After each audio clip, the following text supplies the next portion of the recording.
All right, what's up, everybody? Welcome back to another episode of Ville Chillin'. Today, we're following the Halloween theme again, and we're talking about costumes. So we're going to do a little discussion of costumes of the decades, and then we're going to talk about a huge costume / novelty / all kinds of stuff here in Louisville. We're going to talk about Caufields. Caufields? Stay tuned.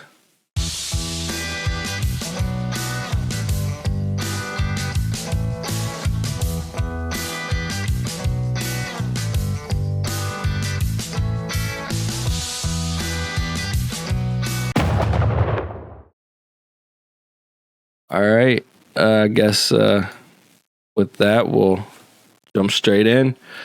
So we kind of wanted to end off the season kind of talking about costumes before it actually gets around to Halloween, and we thought can't really talk about costumes in Louisville without talking about Caufields, right? Caufields. So definitely got to make sure we are bringing them up. And they've actually been around in Louisville for over 100 years now. Did you know that? I knew they were. Crazy. I didn't know they've been around that long, though. Yeah, they've been around a long time. Oh, no. Wrong screen. But, yeah, Caufields has been around since pretty much 1920 as a joke and novelty shop. But Kieran Caufield originally opened a photography studio, but as people were waiting for photos to get developed and things, he used some money that he got to buy magic tricks, novelty items, prank jokes, and that kind of stuff to sell in the waiting room. And eventually the novelty business just outgrew the photography business. Decided to hang up the camera and start selling novelty items, jokes, magic tricks, costumes, and everything else along the way. That's really cool, especially the way the technology is back at the time, with photography. It was probably a really smart, business decision to switch over into more towards the novelty. Well, in thinking about the timing, it's the 20s, it's the Great Depression, and people needed a joke. People needed something to laugh about, and they were cheap enough that people could make that happen. So it was definitely obviously a pretty smart business decision. They've been in business for over 100 years now. But yeah, definitely pretty crazy. And they've been a major staple in Louisville ever since. They don't just have Halloween stuff. They have a mix of everything, seasonal merchandise for every holiday. They're one of the oldest and largest theatrical distributors in the nation, too, actively stocking thousands of items. So it says they manufacture, import, and distribute merchandise to locations across the nation and the world abroad. And so I'm sure a lot of the theater companies around here and that, probably go to Caufields for some of their stuff. Right, I saw them on the OVW wrestler show on Netflix. Al Snow was going there for one of the costumes for the show. So yeah, right. If you're in production or anything locally or throughout the country, they support a lot of that through their products. That's awesome. Yeah, it's got to be nice to have somewhere local too that you can just kind of walk in. And so, if you need any last minute,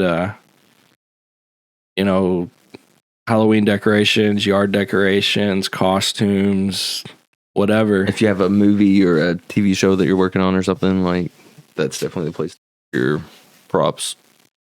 Yep, definitely. And while you're there and on Main Street, they also have the other largest bat in the world. So Louisville is home to two of the largest bats in the world. One is Caufields, the, flying blood-sucking type of bat.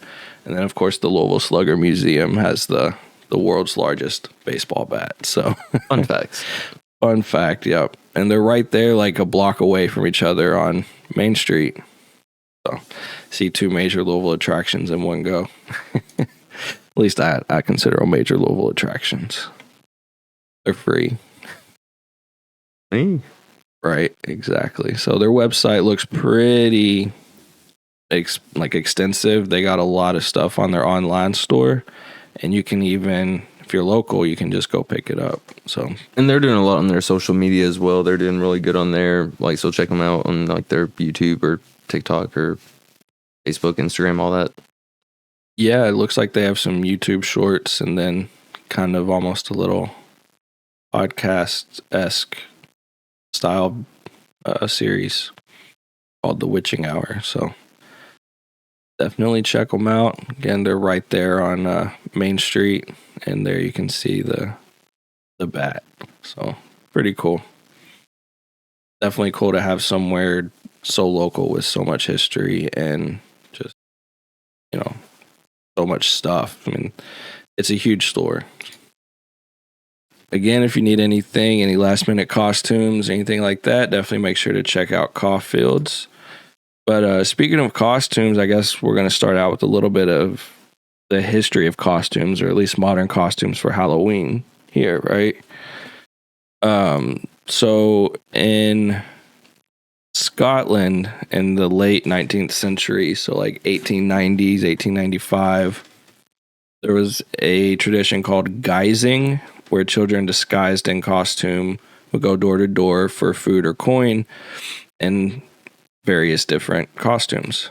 And what they would say is, instead of our well-known trick or treat, was help the Halloween party. As until the 2000s, that was the most popular phrase. And so that seemed to make its way to North America in around 1910, 1911, with guising being kind of referenced to ritual begging on Halloween in 1915, 1920 area or time frame. The earliest known use in print of the term trick or treat actually appears in 1927 in the Blackie Herald of Alberta, Canada. So a little bit of history on just costumes in general, and I think it kind of also ties back into, again, the 1920s, the Depression, things like that. Quick, easy fun, and it's actually allowed begging almost, going around asking for candy and stuff. So. Right, and it goes back into like why Caufield's was so popular. During the Great Depression is when it really started. When people didn't really have anything else to do, and they wanted to do something to entertain themselves. So that's why they went and started. Exactly. So pretty cool. I found it interesting because I wasn't really sure what the whole history of costumes and everything was here. And so during that time, some of the, I guess you would say most, or not traditional, but the more popular costumes of the 20s was clowns, witches, and farmers. So again, playing into not a lot of money. These are things that are easy to, dress up as, because there wasn't really a market for costumes at that time. It was kind of whatever you could make or your mom could make. But I mean, farmers, we definitely know that was doable. That was, especially around here. It was very do it yourself back then. I think some of that was actually inspired also by like cinema at the time. With the Great Depression, Halloween was the commercialized version of Halloween was created, but also modern day cinema. So like with that, a lot of people were emulating a lot of the characters they saw on TV.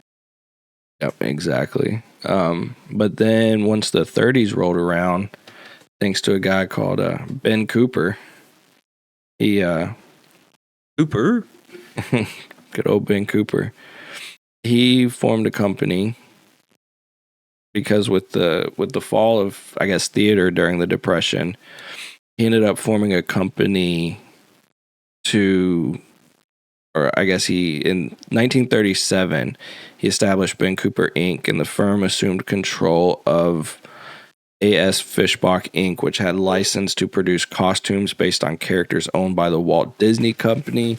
So you started seeing a lot of Minnie Mouse, Donald Duck, Mickey Mouse, Snow White, things like that, you know.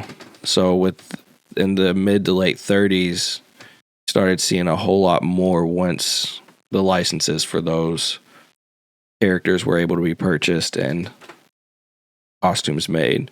Of course, you still saw a lot of the traditional clowns, witches, ghosts, etc., goblins, scarecrows, things like that. So, but I don't think Halloween would be quite as what we know it if it wasn't for the Ben Cooper company, my understanding of it.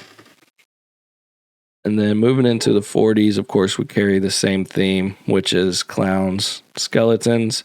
But you started seeing costumes get a little smaller, I guess I'll say. It was kind of the start of the sexy era of Halloween. You had, the prevalence of like pinup girls and things like that. So Monroe, I guess, all that whole era really defined a lot of the start of, I guess, what we know as a lot of modern day costumes. 50s, I found interesting. Hawaiian dress was a big one. I don't know what made that so popular in the 50s, I guess. I think that's interesting. But as well as cowboys, you had a lot of Western movies, John Wayne movies, that. So cowboys, Zorro, Tarzan, etc. And then in the 60s, with the prevalence of comic books and everything, got superheroes. So a lot of Superman, Spider-Man, Catwoman, Batgirl, those kind of things, which we've actually seen a resurgence of with all of the Marvel movies and DC and stuff.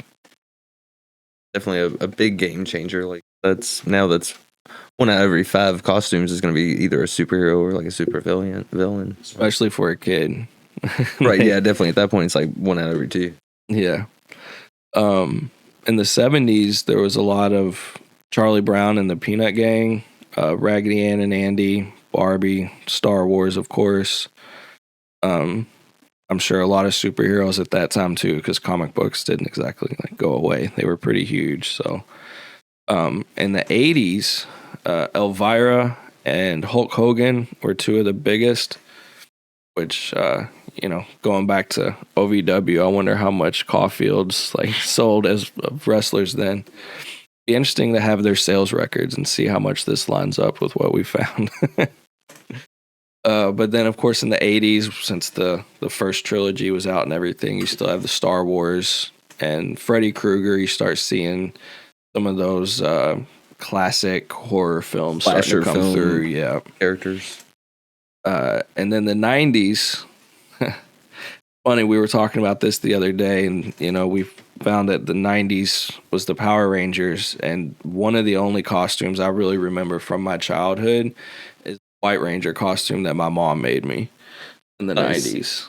So I was probably like 96, 97, somewhere around there.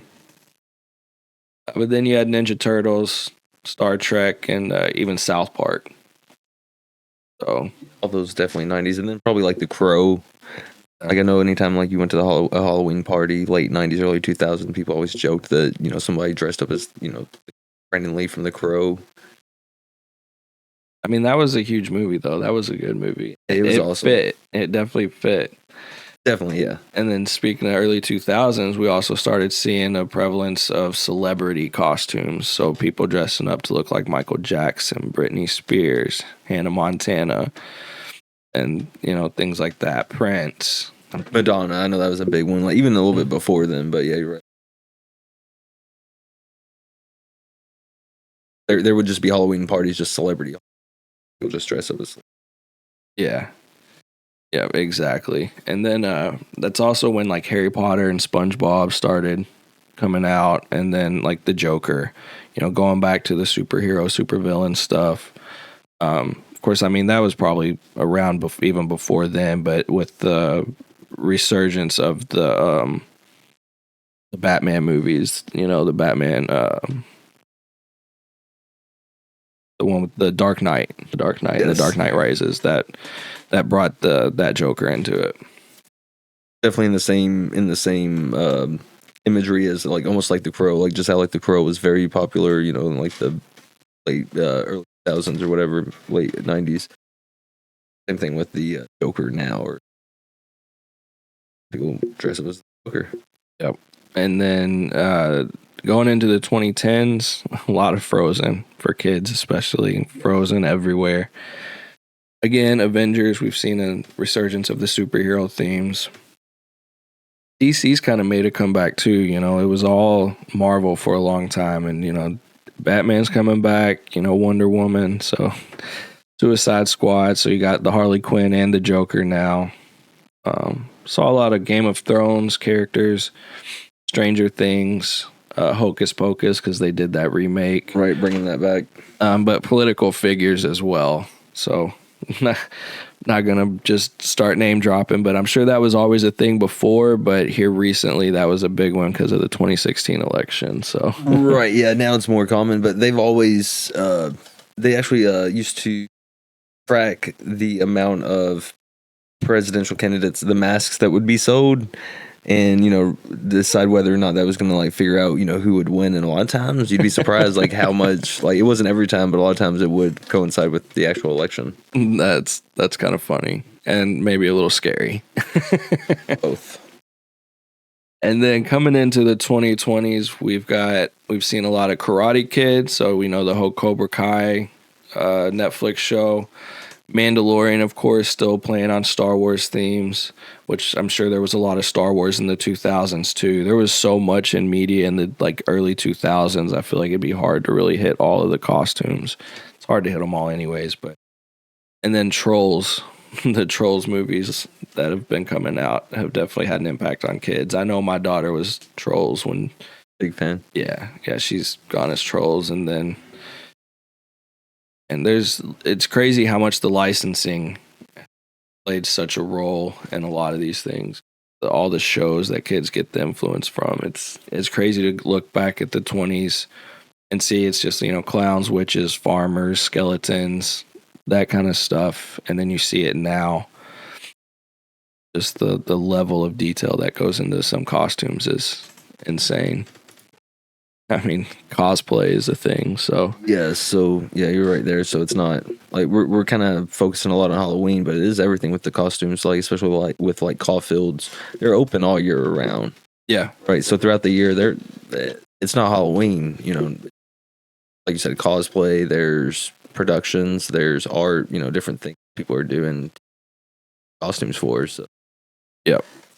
Well, and not just that, they don't just have that. They have so many decorations and stuff. They sell like event things like the rolls of tickets. If you ever need to get rolls of tickets for an event, it's on their website, you know? Awesome. So things like that. They just have a lot of things if you're trying to do an event for anything, Mardi Gras, 4th of July, whatever, they got decorations for so many things.